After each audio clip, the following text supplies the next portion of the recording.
Good morning, everybody. It's 9 degrees. Strange I come up with the temperature first, even though I was saying it's not so important anymore because it's going to be warm. But it's the 23rd. Let me see. 23rd of April 2025, and it is 5 minutes to 6. Really early today. And I thought I'd get out and maybe I can get a good photo or something of the sunrise, excuse me.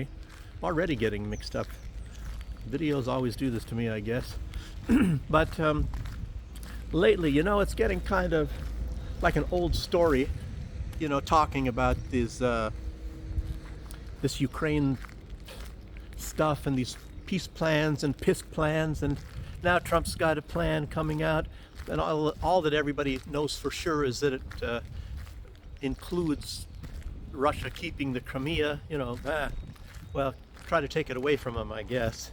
And it's a little bit more than that, because they're talking about like freezing the front lines where it's at right now, and Russia retains that territory and whatever. And apparently Russia says, well, we can go along with that. Of course Russia will be giving something up, and Zelensky, he's coming out and saying since he has to give up NATO, which he doesn't even have NATO, so how can he give up NATO when he doesn't have NATO?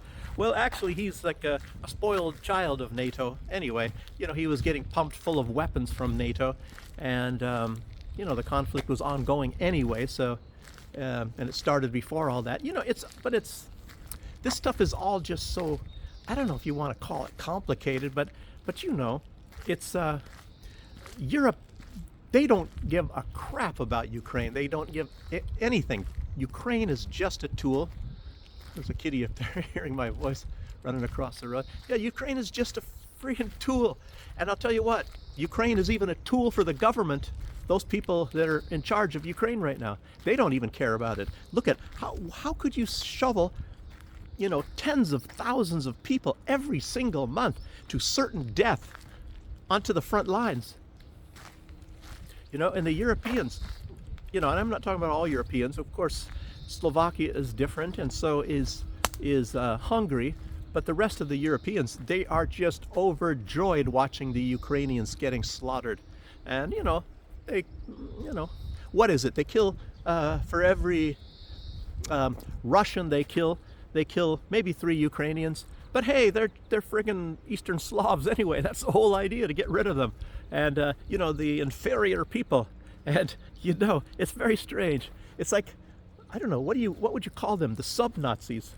As far as the Europeans are concerned, the Europeans probably looked at themselves as the master race Nazis, and the Ukrainian Nazis, which are actually more bloodthirsty. And actually, when you look back in history in World War II, and it was kind of the same thing back then, But the Ukrainians, if you guys know about history and how that worked, it was the Ukrainians Nazis, and I'm not all Ukrainians, like I said, but the Ukrainian Nazis, and there's a lot of them. And of course, it was centered around the Nazi capital of Eastern Europe, which was Lvov, and that's where Stefan Bandera comes from. But these people, they had no qualms against massacring people. And like I said, who knows if there were millions of Belarusians? I think there was. Let me think. I think it's over 2 million Belarusians, and then I think everybody always mentions the Poles, and the Poles, what did they lose? Maybe 100,000? I mean, far less than the Belarusians, but nobody ever mentions the Belarusians that are killed at the hands of the Nazis. And of course, by Nazis, I mean not necessarily the German Nazis. They were sort of in charge, and they looked on, and they were appalled at the brutality and the love of the blood and the killing of these Banderite Nazis. And of course, I said before, and it's a historical fact, that Bandera himself and his movement, his Nazi movement, it scared the crap out of the Germans. So they put him in prison, because if they left him out running around, I mean, I think he was actually talking about independence for Ukraine. And, and they still talk about it now. What was it, the OAN, or that organization? I'm not even sure about the 3-letter organization anymore of what it is. And of course, obviously, it still goes today. These people are still doing it. And Ukraine, I think they actually were a country for a very short time in 1918. But all before that, and even after that, for the most part, it was a part of either Russia or the Soviet Union, all that. And even the name, it makes you wonder why they don't change the name. Ukraine, or it means on the edge of the Russian Empire. So it's on the edge. It's on the fringe of the Russian Empire. And of course, a lot of people know the administrative beginning of Russia started in Kiev, the Kievan Rus. And everybody talks about that. But I don't know, the Ukrainians, they want to create a different type of history, as everybody knows, and even going way back. And of course, they, as I mentioned here on this channel a lot of time, and everybody knows, they say Jesus was a Ukrainian. Anybody that's important or did anything of consequence in the past was a Ukrainian, always. And the big one, it's like they tell the children in schools, and they tell all kinds of stuff. You would not even believe it, like that the Ukrainians, and you would think either this took a million years or they needed millions of people, but they dug out the Black Sea with their bare hands. In other words, they're trying to say that the Black Sea therefore belongs to the Ukrainians. And it's a lot like God gave Palestine to the Israelis. And it's really terrible. It's really terrible. I mean, at least the Americans, when they had this manifest destiny, and apparently that's where Adolf Hitler got his ideas, to get Lebensraum, is when the Europeans came to America and started, taking over everything there and kicking out the indigenous people from everywhere. And, myself, to a large extent, of course, being one of them, and it's kind of like, what do you do?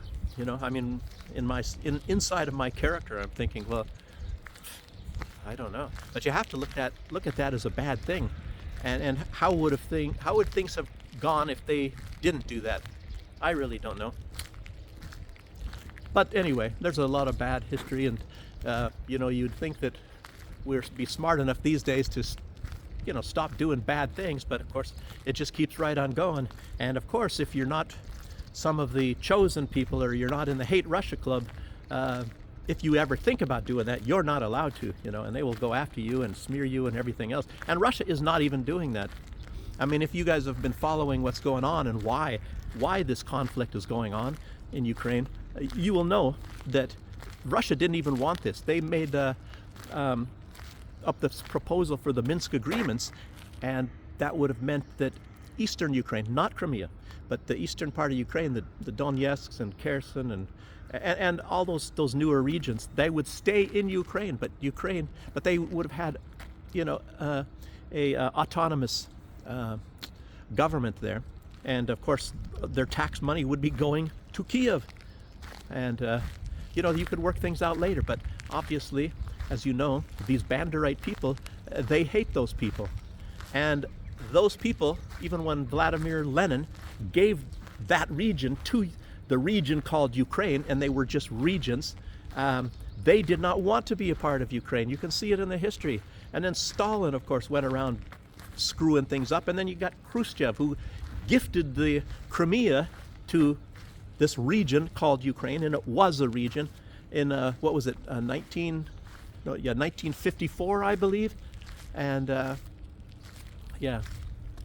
but anyway, a lot of this stuff, once you attach something to some other country for a while, you can expect that it's very possible that these people are going to say, now it's ours, and it always will be, and you can't do anything, or else we're going to make sure that millions of people get massacred in our right to having that. And God gave it to us, by the way. Anyway, that's how all this stuff works out. And even if you look at Russia, and Ukraine, what does it become? A country for the first time, in truth, in 1991, I believe, the fall of the Soviet Union. And Russia wasn't going to war at any time whatsoever to try to get back the eastern parts of Ukraine. And in fact, think about this. If that was a part of Ukraine, then why were they bombing and killing those people for 8 years before Vladimir Putin, or the Russians stepped in? So you kill your own people. And of course, it was actually mentioned, even at the beginning of that time, in the United States on the news that they were bombing and killing those people. And then, of course, it stopped. You know, they came up, well, let's have a plan now. And now we can go after Russia and we can take the Crimea. And, you know, I've said before, it was the first thing was just to kick Russia out of that area. And then, you know, the U.S. wanted that area. And, of course, that's where they wanted the base. And Britain has always wanted the Crimea. And I'll tell you what, to a small extent, Turkey even still wants the Crimea. It makes you really wonder. Well, I guess it's to control the Black Sea. Well, is it all that important? You know, and it is important to them, because if you control the Black Sea, then Russia does not have a really super efficient way to get a port, you know, to use a port. And at that time, anyway, you know, it was difficult for them to get things to Crimea, to Sevastopol. And the big plans was to use this Novorossiysk or whatever. You know, it's actually sort of the port for Krasnodar, and that was edged to be a tremendous, huge, and it was already a big port, and that was going to be like the port of all of Russia. You know, not even including, say, Vladivostok. But Russia is actually, you know, making a lot of smart moves, and they're putting their money and their efforts and their sweat into, you know, making ports like this as well. Belarus, I think they're going to get the port not given, but, you know, leased to them, probably with a very good price in Murmansk. And obviously Belarus needs to make some sort of a deal with somebody. And of course you can't make a deal with the West. Obviously everybody knows that. You will lose. The West is going to gain, and you're going to be the big loser. And you're going to be exploited. And that's the whole idea of the West anyway, the United States. But Russia at least makes fair deals, always have, and they have a reputation of that, even though they've never had really the power. The United States controls the world's finances, and when you control that, you know, that's a lot of power. But a lot of people are talking about that is slipping right now. And one of the main reasons, I don't know if this is true, one of the main reasons would be Trump's tariffs, but as long as the US dollar is the world's reserve currency, Trump even knows that, there's, you know, the future of the dollar is still there, even though it is weakened very much so right now. So, but we'll see. I'll tell you what, I don't think Trump should have started his little tariff war against China, because it looks like China is actually winning, and the United States obviously does not want to come right out and say that. So the United States is now asking to talk with China. Trump said he wants to talk personally with Xi. Xi didn't say, oh, I want to talk to Trump. You know, Xi has always said, yeah, we will you know, deal with anybody, you know, we'll negotiate. But you know, Trump was basically waiting, and everybody's talking like Peter Schiff, I even mentioned yesterday. Peter Schiff saying that Trump was going around bragging and saying everybody wants to come and kiss his ass, you know. And some countries that are weak, of course, obviously that would be the case. China's not weak, and China has, as Peter Schiff was saying, they have far more cards than the United States. And of course, maybe Trump was trying to convince them that they don't, but like I said, China's not a bunch of stupid idiots, and of course neither is Russia. Russia is used to sanctions, and Trump is not really sanctioning Russia because he doesn't really have any connections really with Russia. The United States and Russia would just shrug their shoulders. But you know, the United States, I guess the whole deal is, and I guess the financial nuclear option of Trump, what he said is he's going to be, you know, if he, I don't know, cannot manipulate Russia the way he wants to, if he has to, is that he will, and it's going to be very difficult, he'll go around sanctioning all these countries that are doing dealings with Russia. And as you see right now, J.D. Vance was in India. They're really trying to buddy up with India. And of course, this is like they're trying to get some cards. It's, oh, you know, they want to buddy up with India.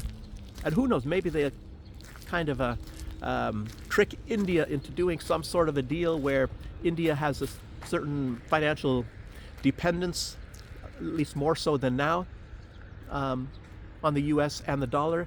And yeah, then they're going to threaten to destroy that if India doesn't do what they say. You know, like I said, they're trying to get some cards. Very strange. You know, it's very aggressive, this global politics here. Some lady, I didn't want to walk by here. I guess I will anyway. Wants to stare at me while she's walking with her dog. Okay, so So, actually, I haven't even started with my card yet here. Anyway, it's almost pointless talking about all this stuff because everything keeps moving around, things change. But I'm just telling you how it is right now as things stand. Okay, hey, I was talking about this stuff already. Oh, I mentioned yesterday, and it really is big news, but even though, because it's not really come out so much yet, but Putin sort of disclosed it, and what it is I was talking about Putin saying,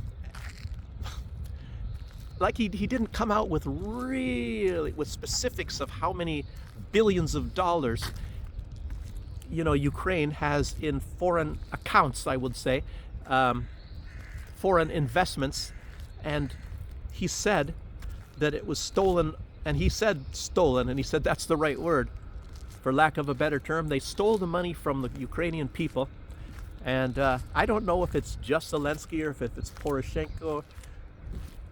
I don't know about, anyway, any of these other presidents or government people, and they're stealing a lot of the tax money, and it's not, you think about it, and it says, well, where is this money coming from that they're stealing? And I guess what he's talking about, there's billions and billions flowing in. Ukraine does have some industry, and they make some products and all that, and of course for local consumption, and then of course there's the grain deals and stuff. Turns out that the wheat was of very poor quality and all that. I don't know if that's because maybe it was sitting in the ports for too long. I don't know. Maybe it's because there's insects in there, or I think part of the reason was, and I heard, and as I was in farming, I tell you, that they use a lot of chemicals, and American companies are very much involved in there. And you have Monsanto, and it's probably this glyphosate that they're spraying on there. Maybe it's obviously that Monsanto has their Terminator genes probably in there, and makes you know how Monsanto is, and it's trying to get a monopoly on seeds and agriculture. Very terrible stuff, and Monsanto is very much involved in Ukraine. And unfortunately, a lot of this stuff, maybe it cross-pollinates and moves into other countries, or moves into fields where people don't want this kind of stuff. And then somebody comes and checks the genetics of your plant and says, aha, you're using our seeds, or you're using our product, and now you have to pay. I guess they were doing that in Canada. I think it was documentaries, one I think was called Seeds of Destruction and all that sort of stuff. But they did it in Bulgaria. They did a lot of destruction down there, lots of destruction in India. And like I said, it's Monsanto. Bill Gates, of course, is invested in that as well. Any way to get monopolies and to control everything. A lot of these people, obviously that is the way to ensure that you will be the master of the financial universe. And that's how these guys are all working about here. And yes, but anyway, they get all kinds of, and I mentioned yesterday, and it's a very well-known fact, that there's child trafficking, drug trafficking, organ trafficking, people's organs, and even soldiers and things, and a lot of stuff, and I put out a story, or something that somebody was putting out, and of course this was backed up by witnesses, and of course it's put out on the Russian channels, and all you guys don't get it over there, I don't think. But a lot of these soldiers are made to sign documents, and they said it's for medical insurance, for if something happens to them and all. But what it is they're giving up their organs. And oftentimes they get a little bit too rambunctious, and people do not really have life-threatening problems. A lot of these soldiers, Russian and Ukrainian, possibly if they get some, and going into this stuff is really, really terrible. And they, so they just kind of hurry up their death a little bit and then get some of their organs if they feel that these people have very good organs, and they can, and of course Israel is really big into that trade, as you guys already know. The earthquake in Haiti, the Israelis were there, and when it was discovered that people were disappearing, and things like boys and things that went into the tents there, and all of a sudden Israel was only there like a week, and they were gone, because people with slight injuries would go into one part of the tent and they never come back out again. They have a backside on this tent and all that. Oh, it was some really terrible crap. And of course, the U.S. made sure that Venezuela did not have a presence there. Um, and if you guys know like the history, and then there's it's like John Pilger, and what he was putting out, I think, what was the name? Hidden Agendas, I think it was a book. He's a Pulitzer Prize winning journalist. He's actually originally, I think, from Australia, but he put out something, and it was oh gosh, I'm getting distracted. I turn around, this lady creeping up on me. Blah, blah, blah, blah, blah, blah. But what was I talking about?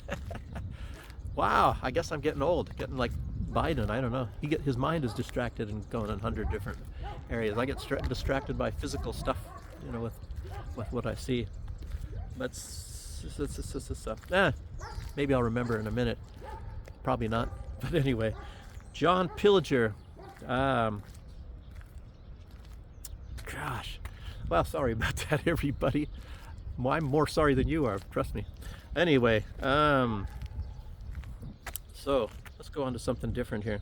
I think I was talking about some illegal trades and all that sort of thing. And there's a lot of stuff in that. There's that book. It was very good. I'll even mention back. I was living in the Caribbean at the time. Anyway, it was part of this book in John Pilger, and it was like about this, a lot of this war on drugs and all that sort of thing.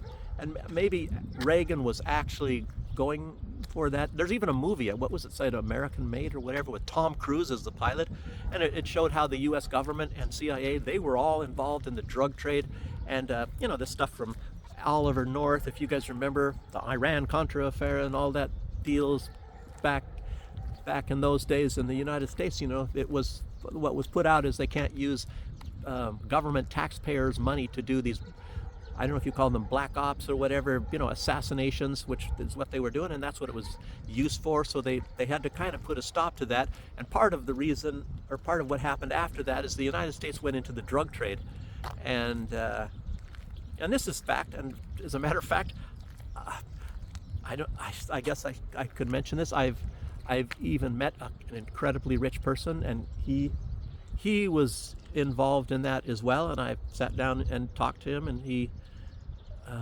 Anyway, but I won't go into that too much. But anyway, what it is they got this drug money, and they were competing, of course, even with other countries. And the island that I was on, they were just growing marijuana, and then and it was very high quality. So the United States would come, even almost to the time when I moved over there, and they would come, and they would, they bring like some ships, and they had like helicopters. They'd fly over there, and they'd firebomb all of the marijuana fields.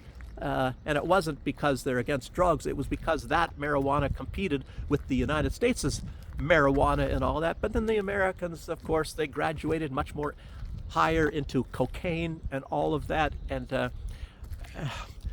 well, one of the people, like I said, that I met, and they use different covers, like maybe even coffee or bananas or something like that, when in fact there is a lot of drugs involved in it. So, and John Pilger was hinting at a lot of that, but I just went a little bit further and a little bit further into the, because when the book was written, of course, a lot of that stuff, was known, but I just went into a little bit more detail. Look at this, a Ford Bronco.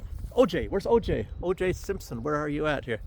Anyway, so I shouldn't be doing this. I want to try to get this uploaded. I was hoping to get fast. That's why I went out early too. So anyway, anyway, the money that Putin was talking about, it's certainly into the hundreds of billions, and it's really something. And it's, who knows, maybe we're going to hear more about this, but everybody's trying to keep it hush hush. The West is involved with that money, and Zelensky Putin says that he has to try to stay friends with the West and all that, because his money is being held in all those places. And if you think about it, the fact that the West was able to freeze the Russian assets, and I mentioned already before, you guys heard about the Pandora Papers, Panama Papers, and all that sort of a deal. And then they find all of this hidden money from lots of celebrities and people, and then you find out, and what that exposed were those two things. And there was three major firms like that. Wow, look at that dog. There were three major firms, like these, a bunch of lawyers and accountants and all that, and of course their business is to hide the money of the super rich people. And obviously You know, Zelensky's biting his fingers. He might have his own people. You know, he's got huge, huge, huge assets. And the Russians are saying that he has more money than Elon Musk. He personally has more money than Elon Musk. And it's probably undeniable that this guy probably has at least 100 billion, I would say, you know, at least that much. And he's, oh, I'm so humble, Mr. Macabre, you know, David Copperfield sort of stuff. We're so humble. Oh, yes. Like I said, Uriah Heep and the David Copperfield, you know, he's the guy, he's going, oh, we're so humble. And then he ends up being the guy controlling everything. And the guy that actually owned the place turned out, he ended up being a little minor clerk that was being abused by Uriah Heep after time goes by. So I'm not saying that Zelensky's going to be the ruler of the world, but, you know, a lot of money gets you a lot of power. And it's like the same thing. It's like one coin, you know, one side it says money, the other side it says power. And that's how it all works. You know, money and power, they work together. So that's more than just a theory. It's something you guys would all know. And thinking about even the frozen assets, and, you know, looking at gold, and supposedly, which I don't really see, they say, oh, gold is now up to $3,500 an ounce. Went up $100 in one day. I don't think so. I don't know. I see this. Maybe that's just some fake news. I don't know. Maybe it did go up to 3,000. That's a lot. 3,320 or 30 or whatever. You know, that sounds like more what would like to happen in one day, but not $100 jump in one day. Even if the money is, if it's the amount is way up in those categories. But, you know, apparently Germany wants all their gold back. And I talked about already that stuff, that the United States gave them a lower quality gold, and a lot of people have their gold in the basement of the New York Federal Reserve. And Venezuela, I don't think they were able to get their gold back. I don't know if it's still frozen in the UK. So, and if it were me, and if I had some gold reserves in a country, why in the crap would I let it be held in some other country? Everybody trusted the United States after World War II, and they started sticking their gold there. Even Russia. I don't know if Russia even has, you know, Russia has a lot of their own gold, of course, but I don't know if they still have Russian gold in the basement of the New York Federal Reserve, or Russia was able to get that out of there too. A lot of people, I remember, it's just some, I don't know, maybe it was like 8 years ago at least, a lot of people were ticked off, the Russians, that the United States had their gold, because, you know, the U.S. has always been against Russia, as you know. And but, you know, if we keep going talking about all this stuff, you know, with the PIS plan and the peace plan, the one thing that is very obvious, because you hear this Zelensky going back and forth, Zelensky is stringing it out. And I said already in some videos, he's an opportunist, and he's trying to create the opportunity. And, you know, when Trump said, you don't have any cards, well, I'll tell you what, Zelensky is showing now that he has all the cards, and Trump doesn't have the cards. And Trump is saying, well, we might have to just back out if we can't get a deal. Well, what does that mean? Does that mean that Trump had any cards? He didn't have any cards. It looks like Zelensky has the cards. If you're going to make a peace between two other people, it's between those two people. And if one basically can string you along, Zelensky is an expert. You know, he says, oh, well, I'd like this. Well, maybe I want to have this. Well, I'll do this. Oh, well, maybe I decided I won't do this. And he's just going as time goes on. And of course, the whole idea of this is, and not just from Zelensky, let's just talk about the European leaders. These people are out for the money. Money. And I just told you about all of this money, and this is from Putin. Putin said they have a huge sums of money parked, you know, in accounts overseas. And I'll tell you what, they just keep stringing this out, and the whole thing is to get more and more and more money. And as Zelensky, you know, makes his frequent trips all over, he comes back with another billion and pledges for this, a couple billion every single year from this place, and you know, and they're so happy to give it to him. They're so happy, you know, like Kaya Kallas. And it really makes you wonder what happened to these people's brains. Do they even have they don't have a friggin' brain, obviously, you know, but they don't really care. It's not their money, it's their taxpayers' money. They're fleecing their taxpayers, and they get a cut out of it too. So you think they're stupid. They're not stupid. These people are making a lot of money. They don't care about their countries. They don't care about their people. They care about themselves. They care about their donors, and that's what it is. That it's to get this money, spread it around. What the heck? Why do they care about their own people? They don't care crap about their own people. You know, there's one thing I have to say about Trump is he does care. He obviously does care about the American people. That makes him a lot different than Joe Biden. And all these people are nothing but charlatans. They're just friggin' charlatans. They don't care about their people. They don't care about their country. These are globalists, you know. The world is now their entire playground. The whole place. They can go anywhere they want, do anything they, you know. They'll have a place in the United States. They can spend most of the year traveling in some other place. Who knows? You know, you can make a nice luxury place almost anywhere, except for maybe Siberia. You know, you see, it's very nice here in Belarus even, and I don't know, different strokes for different folks. I guess it depends on what you like, but yeah, these people, they just don't care about their people. They just, you know, and this money, they get some money, they can pay anybody to do anything they want. You know, they can get servants, you know, to wipe their backside if they want. And I've seen this even in the military. There were generals, and I didn't work directly for this one general. Like I said, I know a lot of this stuff, and I've seen a lot of, you know, politicians, heads of state and things, and you see some things and it's like, wow, this is really freaky. But there's like generals, and you know, when they're going to take a shower, they have somebody go and turn the shower on and you know, get the water temperature perfect for them before they even step into the shower room to get their shower. So somebody, you know, they don't go in there and turn the shower on themselves. You know, somebody prepares the shower water the temperature before they go in. So it's like, what the heck? You know, I don't know. Makes you wonder if somebody also even picks up the fork and puts the food in their mouth or whatever. You know, it's like going back to childhood. I don't know. So anyway, no, but Zelensky, he's always fun to talk about, and you know, he was saying, well, what does Russia give up? I can't believe that. You know, I can't believe that. There's so many things wrong about that. Everything that support, you know. And he said, I ask you a simple question. Well, what is Russia going to give up? You know, come on now. You know, well, if maybe you and your buddy shouldn't have all plotted to attack, you know, to attack all those Russian people in that area and kill them and tell them they have to go to Russia, you know.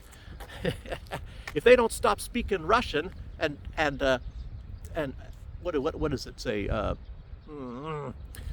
Disavow their heritage, you know, and become our slaves for the master race, for those that are born over there in the western part of Ukraine.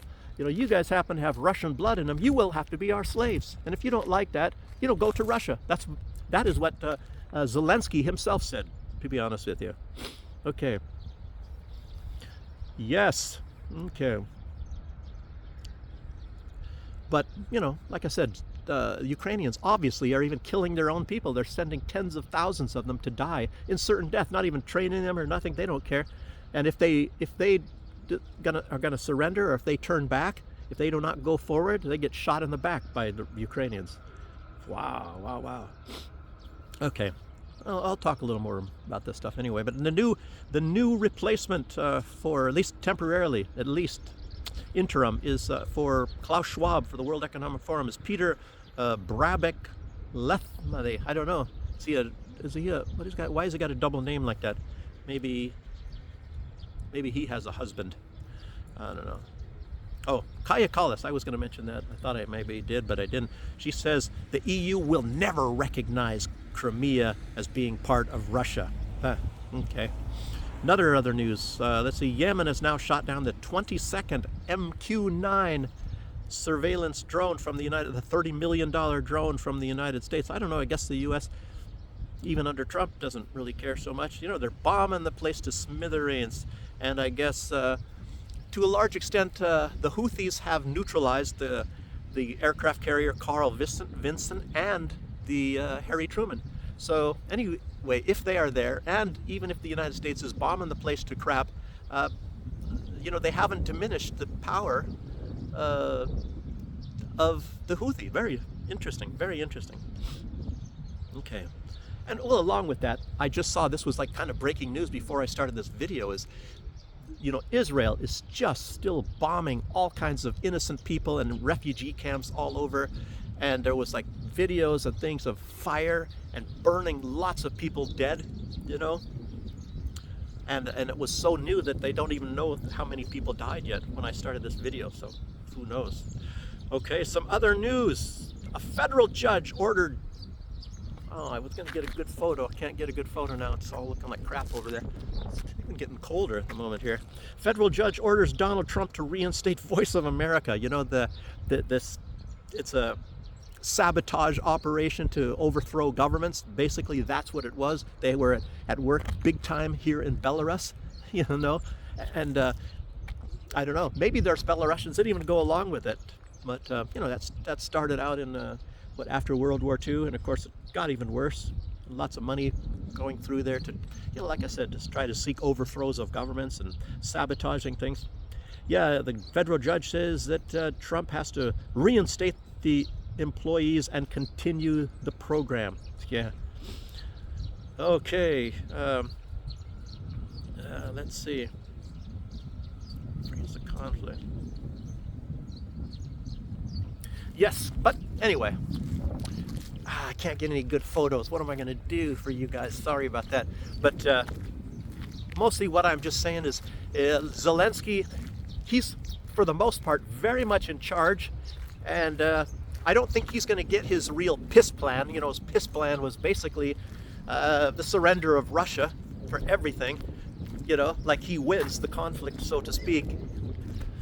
You know, really nasty guy, and he doesn't even really want that. He really actually wants the conflict to continue, even if he would win, but he would want the conflict. It's sort of like Netanyahu.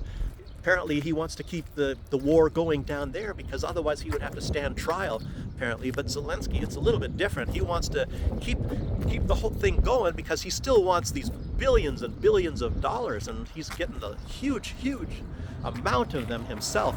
So that, I guess, is the goal of him, and it's probably also the goal of a lot of these leaders in the European Union, because it's not that they pocket they do pocket money, there's no doubt about that, all these European leaders, but you know, they have their sneaky ways of doing things. But a lot of it is that the money goes to their political donors and it keeps them in power, so they keep having these comfortable positions, and yeah, who knows what, but it's all about money, like it normally always is.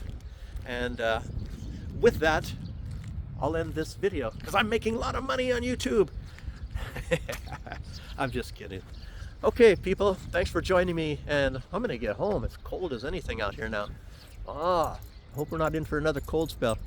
So, like I said, thanks for joining me, and I'll see you on the next one. Thanks. Even if it wasn't a lot of views, I got a lot of comments out there, and I'm glad people like the walks and maybe even the stray cats, things like that. So, thanks again. I'll see you on the next one. Bye-bye.